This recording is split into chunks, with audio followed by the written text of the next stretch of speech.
எல்லோருக்கும் வணக்கம். நான் இப்போ சொல்ல போகிற மெசேஜ் என்னன்னு பார்த்தீங்கன்னாக்கா, பிசிஓடி, பிசிஓஎஸ் தான். சரிங்களா? நிறைய பேருக்கு இது இப்போ தெரிஞ்சிருக்கும்னு நினைக்கிறேன். பிசிஓடினால நிறைய ப்ராப்ளம் இருக்குது பெண்களுக்கு.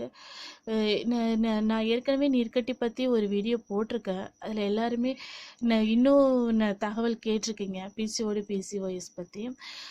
அதை தான் சொல்கிறேன். பாலின்னா என்ன சொல்கிறேன், பிசிஓடி. இப்போ நான் சொல்கிறது பாலி என்பது பலன் அர்த்தம். சிஸ்டிக் எனப்படுவது தண்ணி நிரம்பிய கட்டி.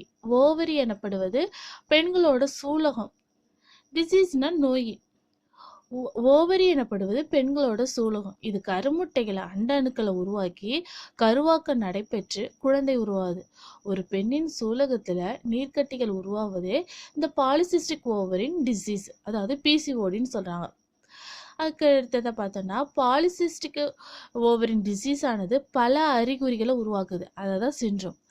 இந்த அறிகுறிகளை பாலிசிஸ்டிக் ஓவரின் சிண்ட்ரோம்னு சொல்றாங்க. இதனால என்ன வருதுன்னா, குழந்தையின்மை, சூலகத்துல சிறு சிறு நீர்க்கட்டிகள் பரவலாக காணப்படுது. சினை முட்டை முதிர்ச்சி அடைந்து வெளிவருவது தடைப்படுவது. அதாவது ஒரு கருமுட்டை முதிர்ச்சி அடைந்து வெடிச்சு வெளிவரணும். வெளிவந்தா பீரியட்ஸ் ஆகும். அப்படி இல்லைன்னாக்கா ஆணோட விந்தனோட சேர்ந்து அது குழந்தையா மாறணும். இது எதுவுமே இல்லாம இருந்துச்சுனாக்கா அது வெடிக்கிறதுல தாமதப்பட்டுச்சு, வெடிக்காம இருக்குது. அதுக்கு தடை என்னன்னு பார்த்தீங்கன்னா இந்த நீர்க்கட்டிகள் தான். இதனால பெண்கள் கருத்தரிப்பதுல நிறைய சிரமங்கள் இருக்குது. ஹார்மோன் குறைபாடு, சூலக நீர்க்கட்டிகளை உடைய பெண்களுக்கு ஆண் தன்மையான ஹார்மோனான ஆண்ட்ரோஜன் அதிகமா சுரக்கும். அப்புறம் பார்த்தீங்கன்னா ஒழுங்கற்ற மாதவிடாய். சூலக நீர்க்கட்டிகளுடைய பெண்களுக்கு மாதவிடாய் சுழற்சி சரியாவே வராது. 2-3 மந்த்ஸுக்கு ஒன்ஸ் வரும். அது ரொம்ப பிரச்சனையா இருக்கும். சில பேருக்கு ஜாஸ்தியா வரும், இல்லை சில பேருக்கு ஒரு 2 டேஸ் அப்படியே நின்றுடும். முகத்துல தாடி மீசை அந்த மாதிரி ஆண் தன்மைக்குள்ளதெல்லாம் வளரும். சரிங்களா? அதுக்கப்புறம் எடை அதிகரிக்கும், மாதவிடாய் தள்ளி போகும். அப்புறம் இந்த அறிகுறிகள்லாம் பாதிக்கப்பட்ட அனைத்து பெண்களுக்குமே இருக்காது. அதுக்கப்புறம் உடல்ல சில இடங்கள்ல கழுத்து, தொடையில், அக்குள் பகுதியில் கருமை நிறம் அதிகரிக்கும். இப்ப மேல சொன்ன அறிகுறியெல்லாம் எல்லா பெண்களுக்கும் இருக்காது, ஒரு சில பெண்களுக்கு இருக்கும். சரிங்களா? இந்த சினைப்பை நீர்க்கட்டிகள் உருவாக காரணம் என்னன்னு பார்த்தீங்கன்னா இது வரைக்குமே கண்டுபிடிக்கல. சரிங்களா? நோய்க்கான காரணம் என்னது இது வரைக்கும் கண்டுபிடிக்கல. ஆனா என்ன சொல்றாங்கன்னா, ஹார்மோன்களோட ஏற்றத்தாழ்வுகளால தான் இந்த நோய் உருவாகுது அப்படின்னு ஆராய்ச்சியாளர்கள் சொல்றாங்க. பெரும்பாலும் இளம்பெண்களையே அதிகமா இது பாதிக்கப்படுறாங்க இந்த நோயினால. 15 முதல் 25 வயதுள்ள பெண்களுக்கு ரொம்ப ஜாஸ்தியா இருக்கு அப்படின்னு ஒரு ஆய்வு பரிசோதனைகளையும் தெரிவிச்சிருக்காங்க. இதை ஸ்கேன் செய்வதன் மூலம் சினைப்பை நீர்க்கட்டிகளை உறுதிப்படுத்தலாம். ஹார்மோன் சோதனை மூலமும் கண்டறியலாம். இதுல என்ன ஆலோசனை செய்றாங்கன்னா, ஃபர்ஸ்ட் நம்ம உடல் எடையை குறைக்கணும். உடல் எடை குறைத்தல், உடற்பயிற்சி, நடைப்பயிற்சி மேற்கொள்ளணும். அதுக்கடுத்ததா உணவு கட்டுப்பாடு. அதிக கொழுப்பு மிக்க பால் பொருட்கள், சாக்லேட், ஐஸ்கிரீம், ஆட்டிறைச்சி, எண்ணெயில் பொரித்த பலகாரங்கள், இனிப்பு வகைகளை குறைத்து கொள்ளணும். இதை நல்ல காய்கறி, கீரைகளை அதிகமா எடுத்துக்கணும்னு சொல்றாங்க. புகைப்பிடிக்கும் பெண்களாக இருந்தால் அந்த பழக்கத்தை விட்டுறணும்.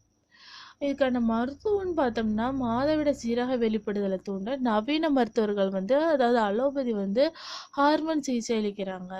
சரிங்களா? இந்த மாதிரியான சிகிச்சையால பக்க விளைவுகள் ஏற்பட அதிக வாய்ப்பு இருக்குது. சரிங்களா? அதனால முடிஞ்ச வரைக்கும் பிசிஓடி, பிசிஓஎஸ் இருக்கிற பெண்களுக்கு நான் சொல்ற ஒரே இது என்னதுன்னா, நோயின் அறிகுறிக்கேற்ப நல்ல ஒரு ஹோமியோபதி மருத்துவரை போய் பாருங்க. அப்படி போவதன் மூலம் அது கம்ப்ளீட்டா க்யூர் ஆகிறதுக்கு நிறைய நிறைய நிறைய சான்சஸ் இருக்குது. அவங்களோட ஆலோசனை பெறுங்க. அவங்க கொடுக்குற மெடிசனை கண்டினியூஸா எடுத்துங்க. இதுல சித்த வைத்தியம் என்ன சொல்லுது, சினைப்பை நீர்க்கட்டி சித்த மருத்துவம் மாயமாக்கிறோம் அப்படின்னு சொல்றாங்க. அதுக்கடுத்ததா பெண்ணுக்கு மாதவிடாய் சுழற்சி ஒழுங்கற்று இருந்தா முதலில் அதை சீராக்க சிறப்பு உணவு அவசியம். பெரும்பாலும் இன்று சீரற்ற மாதவிடாய்க்கு சினைப்பை நீர்க்கட்டி தான் முதல் காரணமா இருக்குது அப்படின்னு சொல்றாங்க. இரத்த இன்சுலின் அளவை குறைக்கும் மருந்துகள் பரிந்துரைக்கப்படுது. சரிங்களா? சினைப்பை நீர்க்கட்டிகள் குறித்த தேவையற்ற அலாதி பயமும் உள்ளது. மாதவிடாய் நாட்கள்ல ஒழுங்கின்மை தவிர வேறு பிரச்சனைகள் சினைப்பை நீர்க்கட்டிகளால கிடையாது. கருமுட்டையானது கருப்பையை பற்றும் நாள் தாமதப்படுவதுதான் ஒழுங்கற்ற மாதவிடாய்க்கு காரணமே தவிர வேற ஒன்றும் இல்லை அப்படின்னு சொல்றாங்க. சரிங்களா? இது தவிர நம்ம என்ன ஃபுட்டெல்லாம் எடுத்துக்கணும்னாக்கா, பூண்டு குழம்பு, எள்ளு துவையல், கருப்பு தொலி இருக்கு பார்த்தீங்களா? அந்த கருப்பு உளுந்து. அது அது வந்து ஹார்மோன சீராக்குமாமா. பிசிஓடி பிரச்சனையும் தீர்க்க உதவுமாம். அப்புறம் சுடு சாதத்துல வந்து வெந்தயப்பொடி ஒரு ஸ்பூன் அளவு போட்டு மதிய உணவை எடுத்துக்கிறது நல்லது. அது மாதிரி மாதவிடாய் வரும் சமயத்துல அதிக வயிறு வலி உள்ள பெண்களுக்கு வந்து சோற்றுக்கற்றாழையின் மடல்ல உள்ள அந்த ஜெல் இருக்கு பார்த்தீங்களா? அதை வந்து எடுத்து சாப்பிட்டுட்டு வந்தோன்னா 2 மாதம் சாப்பிட்டு வரணும். அதுக்கப்புறம் சிறிய வெங்காயம் தினசரி 50 கிராம் அளவிலாவது உணவுல சேர்ப்பது இந்த பிசிஓடி பிரச்சனையை போக்குறதுக்கு ரொம்ப ஹெல்ப்பா இருக்குமாமா. அப்புறம் சினைப்பை நீர்க்கட்டி உள்ள பெண்கள் வந்து முதல்ல எடையை கண்டிப்பா குறைக்கணும். ஏன்னா உடலின் கூடுதல் எடை கபத்தின் அடையாளம். சித்த மருத்துவத்தின் அடிப்படையில் அதிக கபம் காரணமாக சினைப்பையில நீர்க்கட்டி உருவாகுது அப்படின்னு சொல்றாங்க. நவீன மருத்துவம் சர்க்கரை நோய்க்கான மருந்துகளை தான் பரிந்துரைக்கும். நான் ஏற்கனவே ஒரு வீடியோல போட்டிருக்கேன். தயவு செய்து அலோபதி எடுத்துக்காதீங்க. தினமும் 3 கிலோமீட்டர் தொலைவுக்கு வேகமா நடைப்பயிற்சி பண்ணுங்க. யோகாசனம் தெரிஞ்சா யோகா பண்ணுங்க, தப்பு கிடையாது. அப்புறம் ஒரு நல்ல உணவு முறையும் சோற்றுக்கற்றாழை விழுதி, மலைவேம்பு, அசோகா ஆகிய மூலிகைகளை கொண்டு தயாரிக்கப்படும் சித்த மருந்துகள் வந்து சினைப்பை நீர்க்கட்டிகளை போக்குன்னு சித்த மருத்துவர்கள் சொல்றாங்க. சரிங்களா? முடிஞ்ச வரைக்கும் நல்லா எக்ஸசைஸ் பண்ணுங்க. ஒரு 1/2 1 ஹவர்ஸ் காலையிலையும் சாயந்தரமும் செய்யுங்க. ஹெல்த்தி ஃபுட்டாக எடுத்துக்கங்க. முடிஞ்ச வரைக்கும் கொழுப்புள்ள ஐட்டங்களை எடுத்துக்காதீங்க. தயவு செய்து அலோபதி போகாம ஹோமியோபதியோ சித்த மருத்துவமோ போனீங்கன்னாக்கா ஒரு 3 or 4 monthsல உங்களுக்கு கண்டிப்பா க்யூர் ஆயிடும். நிறைய சான்சஸ் இருக்கு. ஓகேங்களா? இந்த மெசேஜ் உங்களுக்கு ரொம்ப யூஸ்ஃபுல்லா இருக்கும்னு நம்புறேன்.